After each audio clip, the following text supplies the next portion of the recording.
All right, we live. All right, Shalom, Akim. Shalom. All right, first and foremost, I want to say call halal, Yahweh, Yahweh, Ba'ashem, Yahweh Yahweh Shai, Shai, Ba'ashem, Ba'ashem, Rakah Rakah Kodash. Kodash. Double honor to our apostles and elders of Great Millstone who rule well through the Spirit. Peace and blessings to the hopeful elect scattered throughout the four corners of the earth, preaching, living the word in sincerity and truth. All right, so brothers from GMS Dallas. I have the brother Priest Sha'ar with me, and I'm the brother Yara Allah. And we just want to come back through the lesson, do a quick lesson through the Spirit and power of Yahweh Ba'ashem Yahweh Shai, and it's going to be based off of Genesis chapter 3, verse 7. So you know how brothers that are in the know, they have the knowledge. We know the Genesis, specifically the first three chapters, are really deep to break down very meaty topics. Not everyone understands it. You know, the whole world is blood dead on this, and the only ones that really understand are the elect. Okay, the brothers that are in the know. And also the book of Revelation. We know those are two of the toughest books to break down if the Most High is not dealing with you. But I just want to give some edification on Genesis 3 and 7 because, you know, the Christian church, you know, they have the whole world thinking that everyone was butt naked, you know what I mean, back in the ancient world, in the time of Adam and Eve.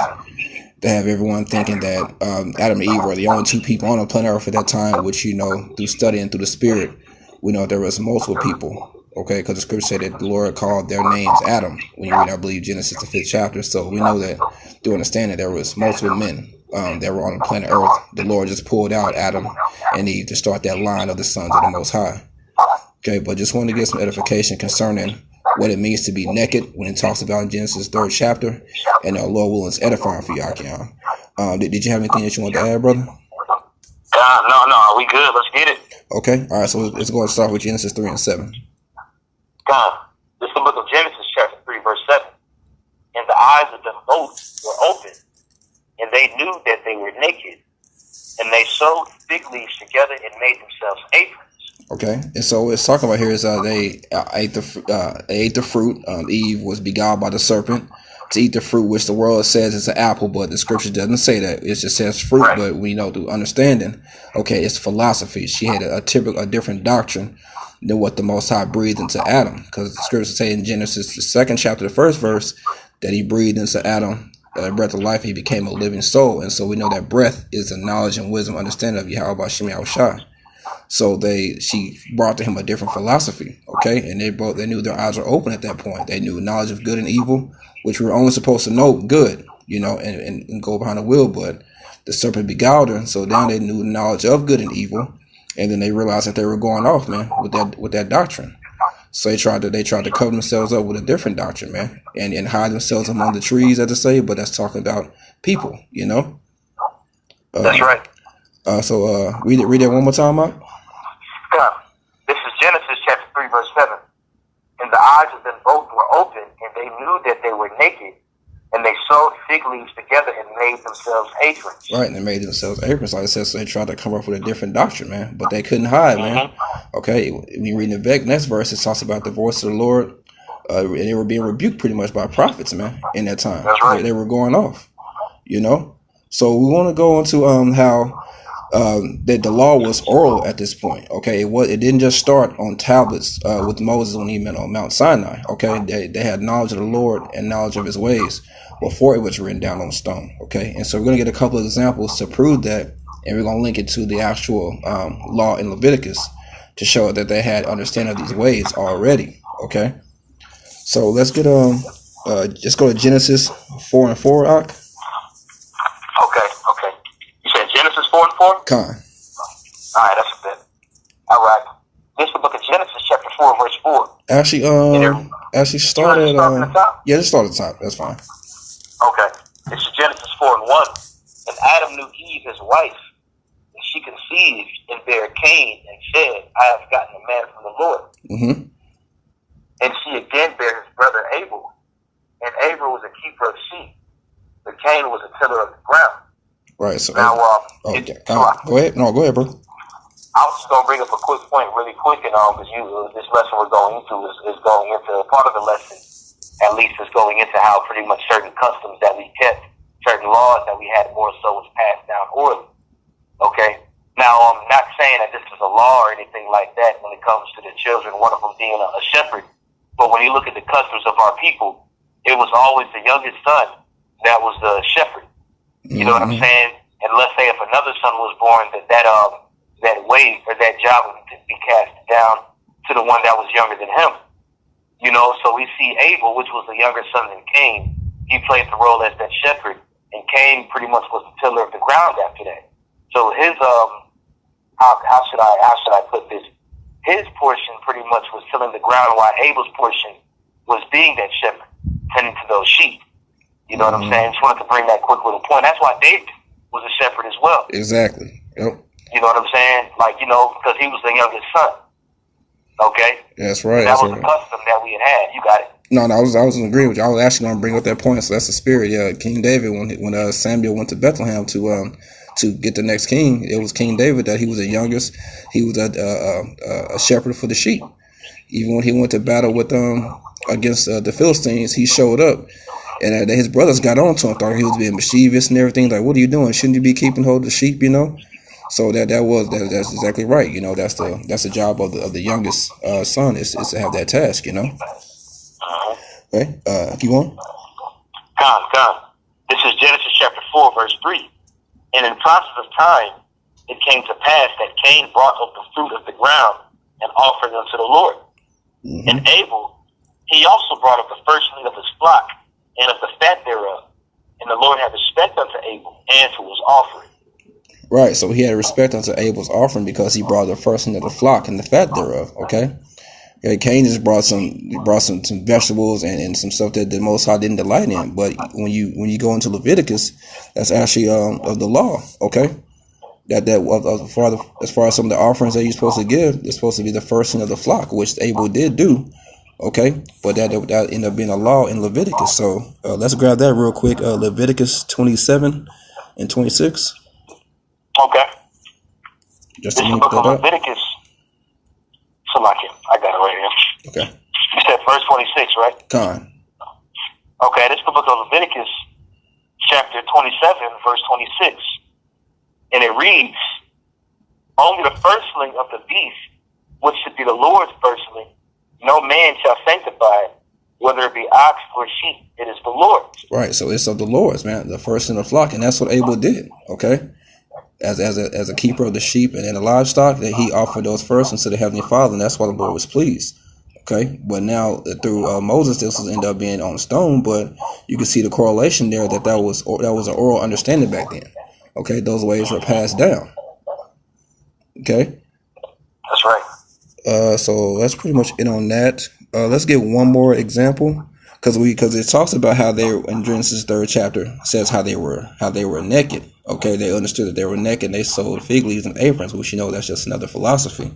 Okay, they also had to understand that you weren't supposed to look upon each other's nakedness, even then. So, okay, more now as well, but even more so back then, man. That never changed. Okay? Right. So, let's go ahead and grab Genesis. And any precepts you got, bro, hey, let them fly. But let's get Genesis 9 and 20. Genesis chapter 9, verse 20. And it reads, and Noah began to be an husband, and he planted a vineyard. Mm-hmm. All right, and when you go into that word husband, all right, a lot of people don't understand. When I say people, more so people that are outside of the loop. But that goes into a planter. All right, or one that pretty much has a vineyard, as it is written, one that dressed as a vineyard. Mm-hmm. So that was Noah's role. All right, he was a husband. Okay? That's right. And it says, and he drank of the wine and was drunken, and he was uncovered within his tent. Right. So he drank the wine of his drink of the wine, and he was drunken, man. He was pissy drunk, man. As Jake in the South would say, he was pissy drunk, man. But you can imagine being on 40 days and 4 nights it's raining, and then for an extended amount of months after that, you waiting for the waters to recede. And you shoveling animal dung all day, and you dealing with all these things, man. You was probably scared as hell sometime because of the big ass storm. The whole earth is flooded. You know what I mean? So ain't no telling what Noah was going through, what was going through his mind, man. If you put yourself in that position, you be thinking some crazy stuff, man. So about the time they landed, the first thing he did was plant a vineyard, man. And then he got drunk as hell, and so he ended up being uncovered, which means he was literally naked. Okay, go ahead. That's right. I got a quick precept. Okay. Quick. Come on. And this gonna be in the book of Proverbs, chapter 31. 21, verse 6. And it says, give strong drink unto him that is ready to perish, and wine unto those that be of heavy heart. You know, and the reason why I wanted to bring that out, because, I mean, like you had stated, there was only 8 souls that was living on the planet Earth. The stuff that Noah had to deal with, he was literally left with the sole responsibility, him and his seed, to repopulate the whole planet Earth. Right. You know, like you said, he's smelling dookie everywhere. You know what I'm saying? And of course, you know, it was out of those 8 souls, it was 4 women.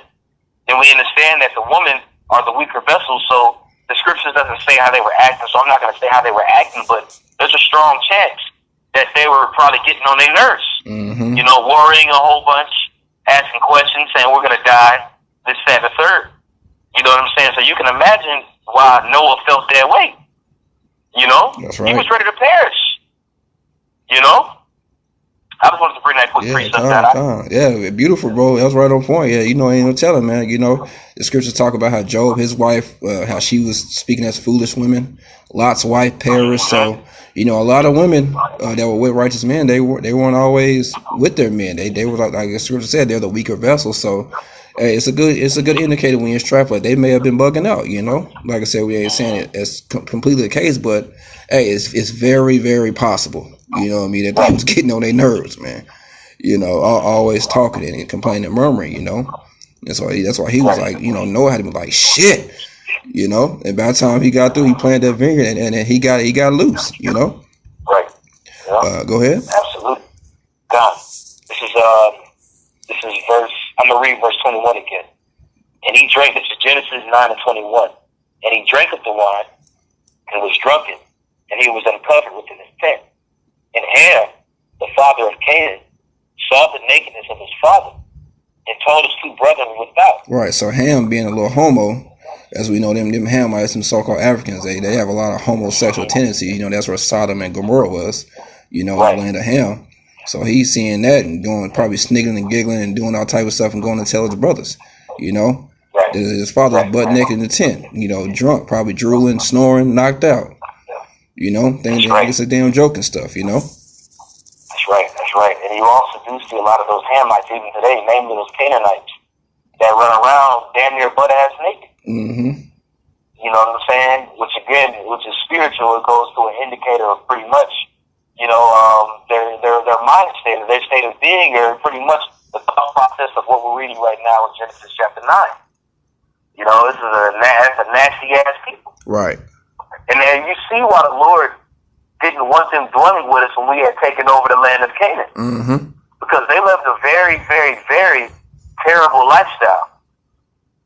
Extremely terrible, man. And they had caused a lot of Israelites to go off. Man. Just by their belief system.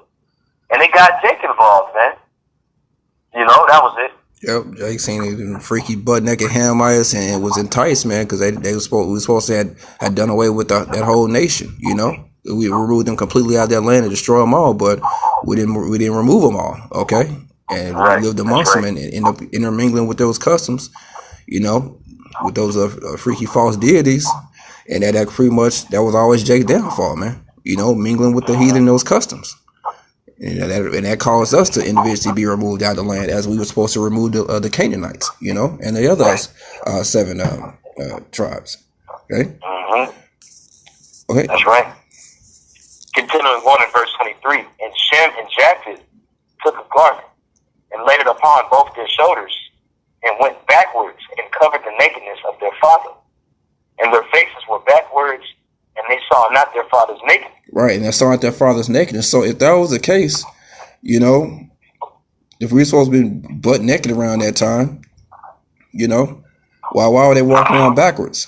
You know, why was it not okay then? That's because that the understanding of how to be and how to govern yourself was oral at that time, man. Okay. That's right.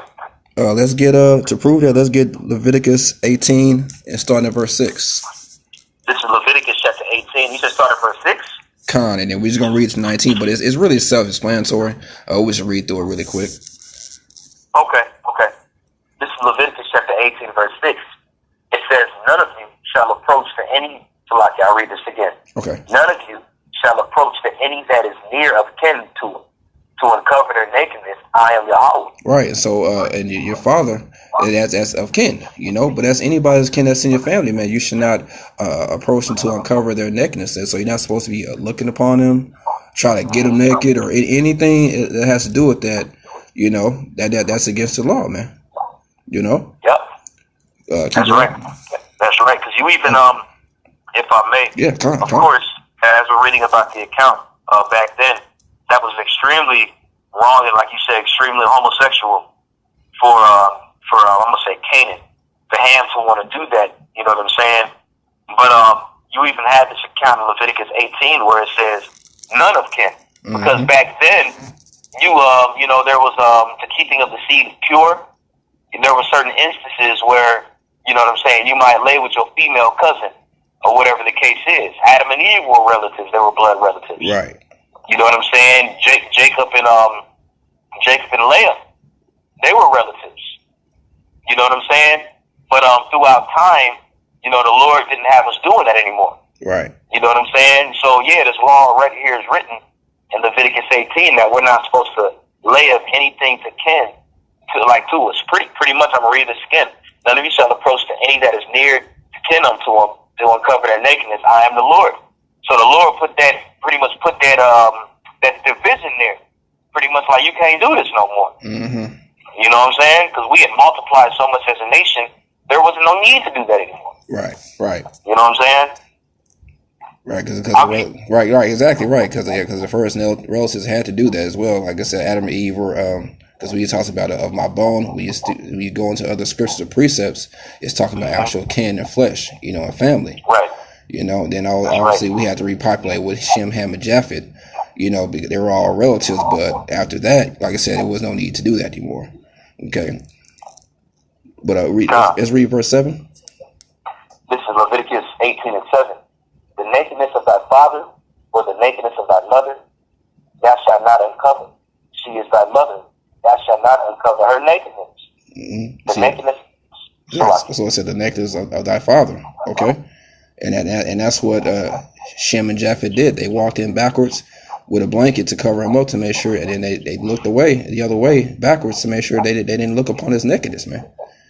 So that understanding was oral back then. To not look upon your father, which Canaan didn't do that. Which Ham didn't do that, which caused his seed Canaan to be cursed. Okay. Mm-hmm. That's right, and that's a key indicator. As there's many indicators, but this is a key indicator pointing that breath that was given unto Adam wasn't just the actual that came into this clay figure and he just made alive. That breath was the law, was the understanding, the doctrine, the instruction, from the heavens that was given unto man. Okay? And when I say man, talking about Adam and his line. Okay, and part of that understanding trickled all the way down to what we're reading about Noah and his sons. They had understanding of that already, like you would state. Mm-hmm. Everything that we're reading right now in Leviticus, they already had that understanding. And you also have to imply as well, like, of course, Jake back then, they could think better. It wasn't easy to just forget things. These people lived to be almost 1,000 years old. Right. They was on a completely different level than where we're at right now. So it was no problem for them to remember those particular things. Well, let me rephrase that. Because I don't want to say it was no problem for them to remember, because of course Jake went off. But Jake went off due to that wine, as we were going into earlier. You know what I'm saying? But when it comes to just being able to retain things in the genetic makeup of us back then, we were different. We were on a higher level. So it was easier for us to be able to understand and retain all these things. And then we had the law that was given to us around the time of Moses after we had left out of Egypt. One thing we have to remember is we had 400 years of oppression getting beat into us. And that caused a lot of Jakes to lose their heritage. Like you look at Israel today, you so-called Negroes, Latinos, and Native Americans, we had to be awakened back up because we were oppressed 400 plus years and we got our heritage beat out of us. So we needed those laws that were written. Back then, of course, we sinned and went off, but the Lord still gave us that oral understanding to be able to push forth and keep going for hundreds of years. Exactly. All right, beautiful, bro. Beautiful. Con. Let's go back to what you was in Leviticus 18. Sir. Okay. Actually, let me get this for you real quick. I had it held. This is Ecclesiastes chapter 3. Because you said that shows another indicator that shows that we had the law, that it just wasn't him breathing breath into it. It was actually understanding.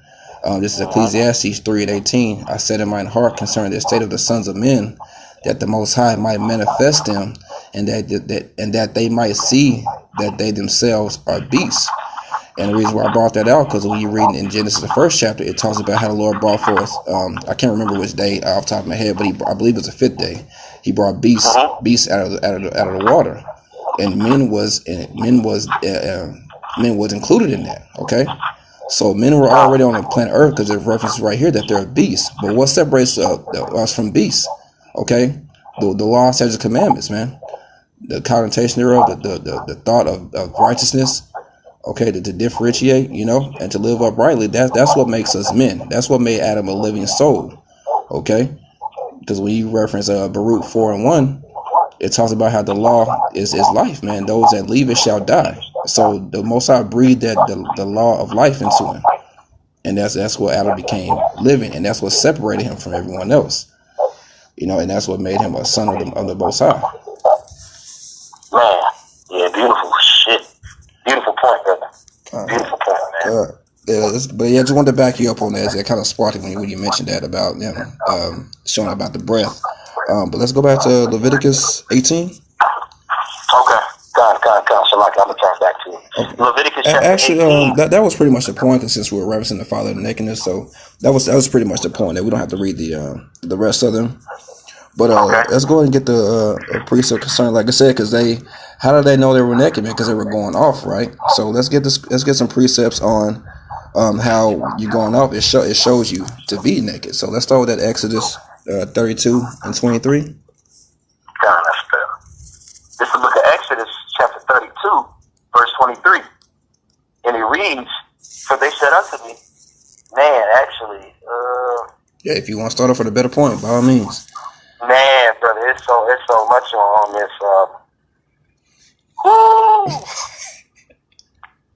I'm gonna start at verse 15, bro. 15, con. Hey, that's a bit. This is Exodus chapter 32, verse 15.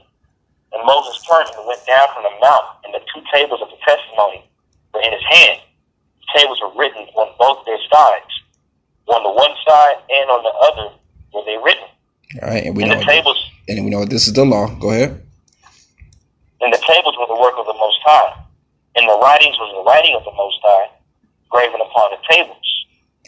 And when Joshua heard the noise of the people as they shouted, he said unto Moses, there is a noise of war in the camp. Mm-hmm. And he said, it is not the voice of them that shout for mastery, neither is it the voice of them that cry for being overcame, but the noise of them that sing do I hear. Right, so you see the voice of them rejoicing and they get it in down there, Go ahead. Mm-hmm.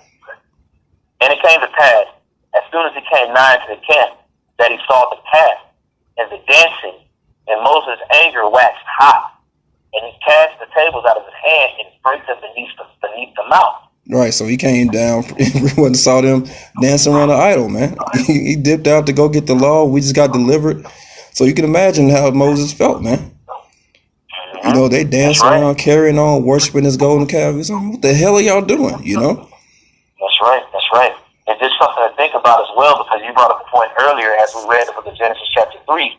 A lot of people get it misunderstood that they believe that was talking about an actual apple or a fruit that Adam and Eve had intaken.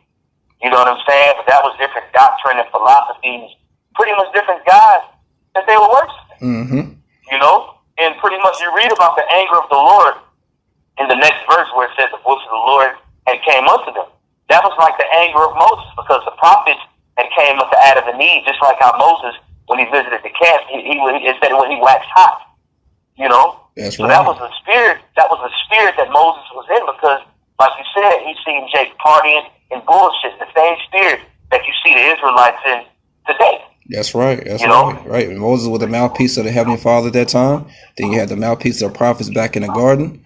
Okay, and like the brother said, we're the mouthpiece of the Heavenly Father now. Seeing Jake dance around golden calves, okay, dance around Molech, worshiping different ways and all these different gods, man, worshiping basketball players, these stars. So we're seeing all these things again now, and that's why brothers so adamant, man.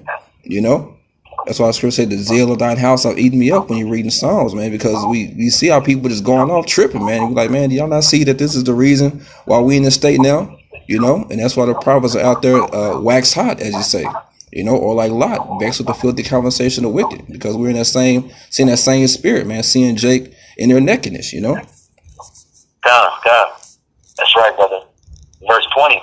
And he took the calf which they had made and burnt it in the fire and ground it to powder and strawed it upon the water and made the children of Israel drink of it. And Moses said unto Aaron, what did this people unto thee, that thou hast brought so great a sin upon them? Yeah, he said, what did they do to you to make you do this ridiculous transgression, man? You know, like what in the hell happened while I was gone on your watch? Aaron got sent. So I'm sorry. No. Go ahead, bro. I was gonna say Aaron got simple as hell too, man. Yeah. You know, that's simple. Hey. Jake talked him into building a golden calf, man. That's crazy. That's right. It says, verse 22, and Aaron said, let not the anger of my Lord wax hot. Thou knowest the people that they are set on mischief. For they said unto me, make us gods which shall go before us. For as for this Moses, the man that brought us up out of the land of Egypt, we would not what is become of him. And I said unto them, whosoever hath any gold, let them break it off. And they gave it to me.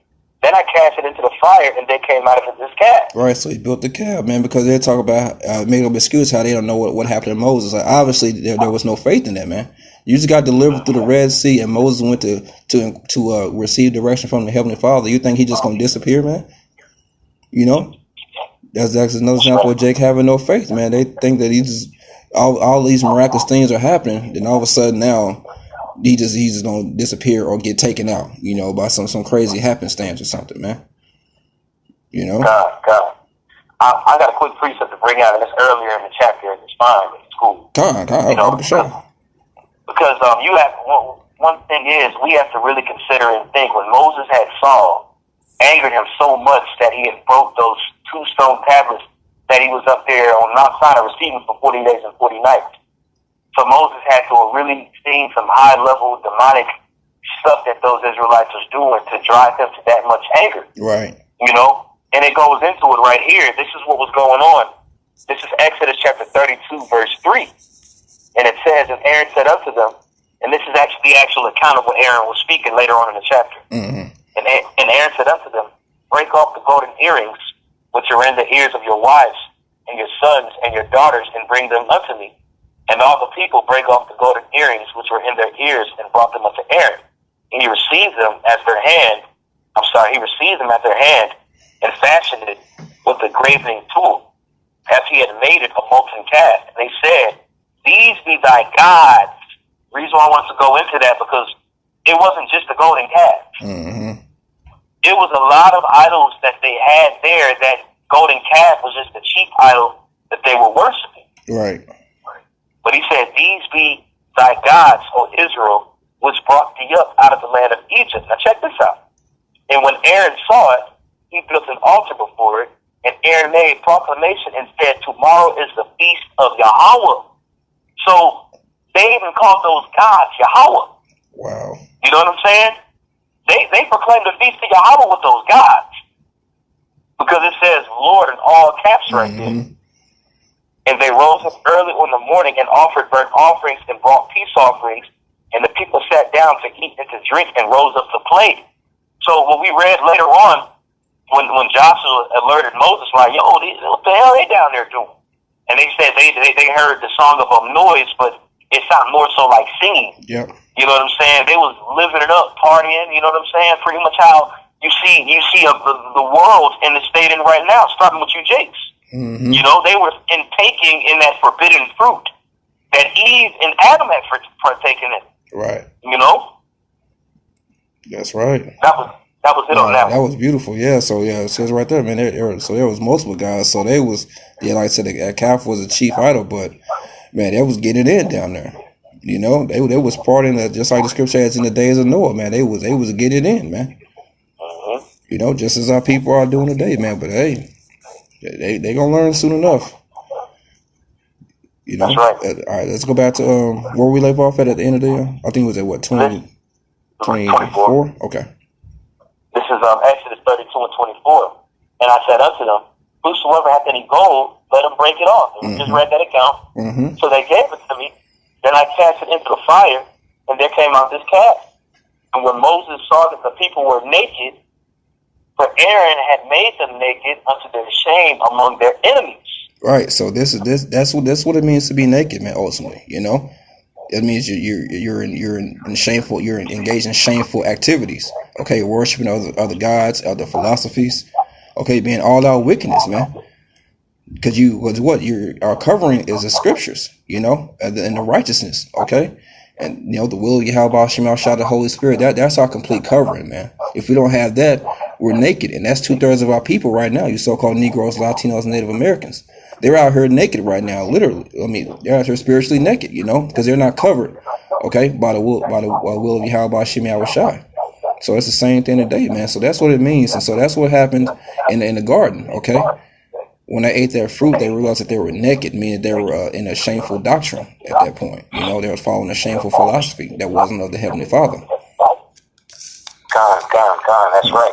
I got a precept real quick. God, go ahead. It's in the book of Ezekiel. Now I'm gonna jump around. I'm gonna start at the first verses, but I'm gonna jump down to verse 37 because we were going into the Canaanites earlier. Okay, and what chapter? Ezekiel 16 and 1. It says again, the word of the Lord came unto me, saying, Son of man, cause Jerusalem to know her abominations. And we're reading about the account in Exodus 32. What Moses bore witness to was an abominable act that he seen when Moses and Joshua seen. You know, verse 3 says, and say, thus saith the Lord Yahweh unto Jerusalem, thy birth and thy nativity is of the land of Canaan. Thy father was an Amorite, and thy mother a Hittite. And as for thy nativity, in the day thou was born, thy neighbor was not cut, neither was thou washed in water to supple thee. Thou was not salted at all, nor swaddled at all. None I pity thee to do any of these things unto thee, to have compassion upon thee, but thou was cast out into the open field to the loathing of thy person in the day that thou was born. And when I passed by thee and saw thee polluted in thine own blood, I said unto thee, when thou wast in the blood, Salakia, when thou wast in thy blood, live. Yea, I say unto thee, when thou was in thy blood, live. So when you go into what's being expressed and explained to Ezekiel, you know, the Lord is pretty much telling Jerusalem that, you know, from nativity, it says their father was an Amorite and their mother a Hittite. And when you go into the Amorites and the Hittites, those are pretty much sons of Canaan. Those were children of Canaan. Okay, and we did end up going into, like, when you look at the land of Jerusalem was the land of Canaan at a point of time. But as we were brought over to that land, Jay didn't stop following those customs of those Canaanites that was there. Because it said that you were born, but your umbilical cord wasn't severed or anything. Pretty much you were still intaking the different nutrients. I don't even want to call them nutrients. But intaking the same food and being supplied with whatever your mother was giving you, man, which was the mother is considered a Hittite right here, man. So Jake was still being supplied within those Canaanite doctrines and those philosophies, which caused Israel to pretty much go a-whoring after other gods. And the Lord had, when you read down this chapter, the Lord goes into how he decked us with silver, decked us with gold, and you find the irony within that, because after we had left out of the land of Egypt, the Lord literally done that with us. You know what I'm saying? We literally was decked in silver and gold. And you read about that, how the Lord is explaining this to Ezekiel, what the Lord did to Israel. How he decked them with silver and gold, put a jewel upon their head, and they still went a-whoring after those different gods.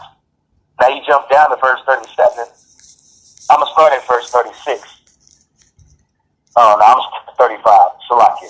Okay. Ezekiel 16:35, it says, wherefore, O harlot, hear the word of the Lord. Thus saith the Lord Yahweh, Hashem Yahushai, because thy filthiness was poured out, and thy nakedness discovered, through thy whorings with thy lovers, and with all the idols of thy abominations, and by the blood of thy children, which thou didst give unto them. Behold, therefore I will gather all thy lovers, with whom thou hast taken pleasure, and all them that thou hast loved, with them that thou hast hated, I will even gather round about against thee, and will discover thy nakedness unto them, they may see all thy nakedness. And what did the Lord do? He put us into captivity. You know, the nations seen our nakedness. He had thrown us in captivity in those nations that desired to see our nakedness.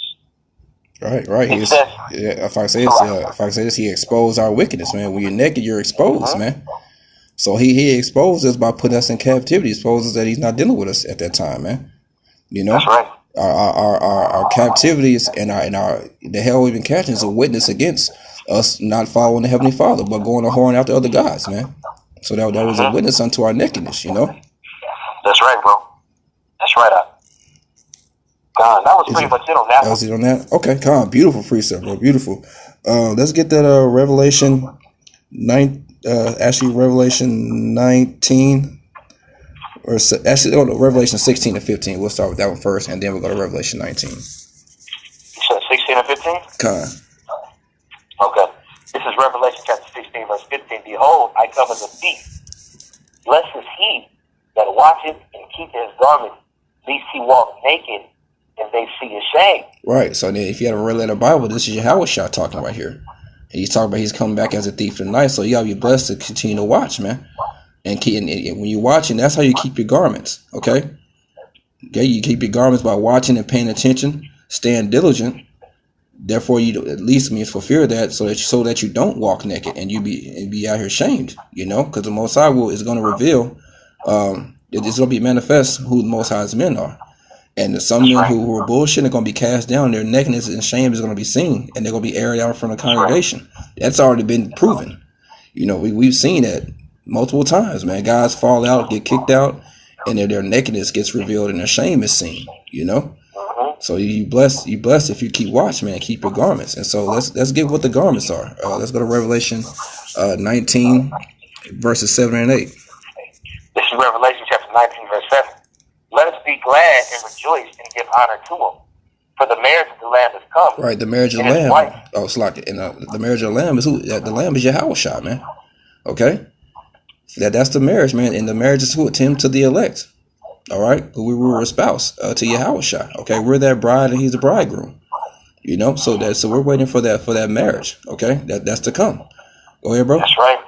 And there was a point in time when this contract, this covenant was made unto us, and the Lord had put us away for a long period of time. Okay, and that was due to the majority of Jake going a whoring after those other gods. Right. And earlier, I read Ezekiel the 16th chapter. All right, but if we was to continue reading, it pretty much went on to how the Lord had judged us as a woman that breaketh wedlock. Mm-hmm. You know? And again, that pretty much is committing adultery. Okay, so the Lord had judged Israel for committing adultery and pretty much left us alone. And we was left as a woman with no husband. That's right. You know? But now, through grace, all right, and through Yahweh Bashem Yahushua, some endless abundance mercies he has been given unto us, we have been called back. You know, and if I may, when we went to that account in Exodus chapter 32, when Moses came off Mount Sinai, he saw them eating and drinking and giving into marriage. And when you continue to read about that, there was quite a bit of them that got put to death after that. Mm-hmm. You know, because they were naked, they was going off. So Yahushua is expressing right here in Revelation the 16th chapter. I'm sorry, we read earlier in Revelation 16 what he was going to do to those that was going to be in that like fashion as back in the wilderness of Sinai. Okay? Except for it's going to be a lot more dramatic. When Yahushua descends down from those clouds and he sees the majority of those jakes eating, drinking, giving into marriage, playing, as we read about in Exodus 32, they're going to be judged in a very horrific way because they're still indulging in that forbidden fruit that had been given that we weren't supposed to eat. You know? Right. That's right. Jake eating a whole damn fruit salad out of their philosophies right now, man. Man. You know? Right. They all over. Our people are all over the place. That's why scriptures say, according to our cities, O Judah, is thy gods. So Jake is any and everything but the truth. Okay, on this side, 2/3 of our people. You know, they're into every philosophy, what they need to do, and proving that it's not working for them. You know, but ultimately they haven't chosen pursuing the Romans 11 and 7. You know. That's right, bro. Okay. Beautiful. This is Revelation chapter 19, verse 7. Let us be glad and rejoice and give honor to him. For the marriage of the Lamb has come, and his wife hath made herself ready. And we know, and we established what that wife is. It's Israel. Okay, pursuant to Jeremiah 6:2, we're a comely and delicate woman. Okay, also, and the brother reference Ezekiel 16, but you can also read about that in the beginning chapters of Hosea, when the Lord is going in on how we're a treacherous wife, and our sister Israel and Judah, how they were playing the whores. Isaiah 54, it tells you that the Lord, thy maker, is thy husband. So it references all over the scriptures that we're the Most High's woman, but he put us away. So Yahushua had to come back, okay, to die for our sins. And then everything was given unto Yahushua. So now Yahushua is our bride, our bridegroom, which is going to bring us back to the Heavenly Father, you know? That's right. That's right. Continuing on in verse 8. And to her was granted that she should be arrayed in fine linen, clean and white, for the fine linen is the righteousness of the saints. Right, the fine linen is the righteousness of the saints, man. Okay, so that's our clothing, okay? And that's what made Adam and Eve naked, man, in the garden. Okay, they didn't have their righteousness anymore. They were into different philosophies at that point, taking of that fruit. Okay, so they lost that fine linen. That they were naked at that point. Okay, spiritually. Okay, so let's get one more. That Isaiah 52:1. And I got a quick precept, real quick, if that's cool. Oh yeah, beautiful. All right, go ahead. This is Revelation 7:14, and I said unto him, Sir, well, I'm gonna start at verse 15. Revelation 7:13, and one of the elders answered and said unto me, What are those which are arrayed in white robes? And whence came they? And I said unto him, Sir, thou knowest. And he said unto me, These are they which came out of great tribulation, and have washed their robes and made them white in the blood of the Lamb. You know, just another indicator. Right. This goes to show you that, you know, those that are covered in white are those whose nakedness wasn't seen. They were the ones that constantly stayed in the spirit. You know, while the whole rest of the world was in complete disarray and rebellion, all right, namely with you Israelites, you so-called Negroes, Latinos, and Native Americans, and also you Israelites that are scattered, that are living your life, partying it up, just as in the wilderness of Sinai. There's you know, now there's only a few choice virgins, as the scriptures say, that are going to continue to be made clean in this very dark, ugly, and satanic day, and that's the elect. That's those right. are those which are arrayed in that white, that fine linen, who aren't made naked like everybody else.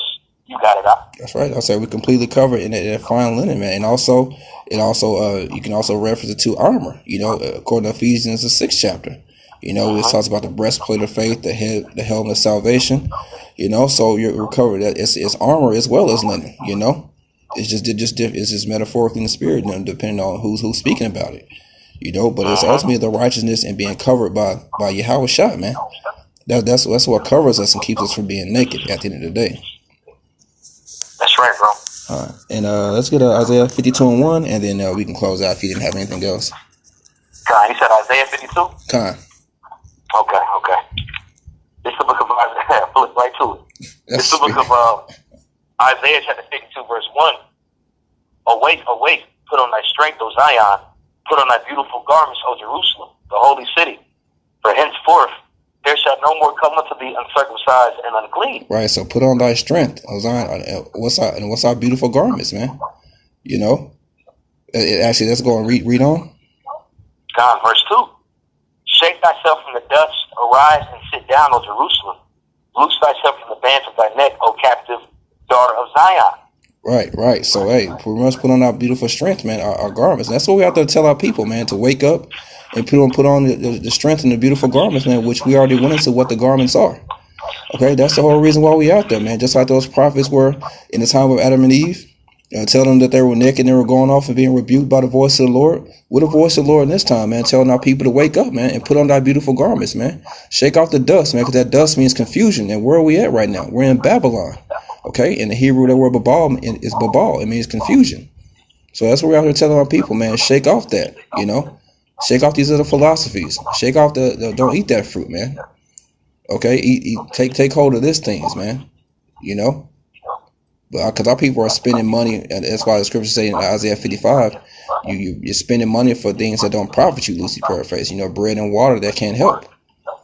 You know, we're trying to give our people the actual real nourishment, you know, according to the truth, and cover them in that format, you know.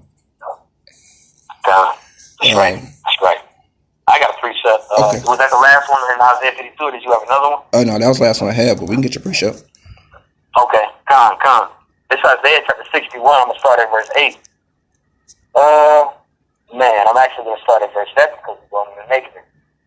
Isaiah 61 and 7. For your shame, ye shall have double, and for confusion they shall rejoice in their portion. Therefore, in their land they shall possess the double. Everlasting joy shall be unto them. For I, the Lord, and that's what's going to happen to our enemies.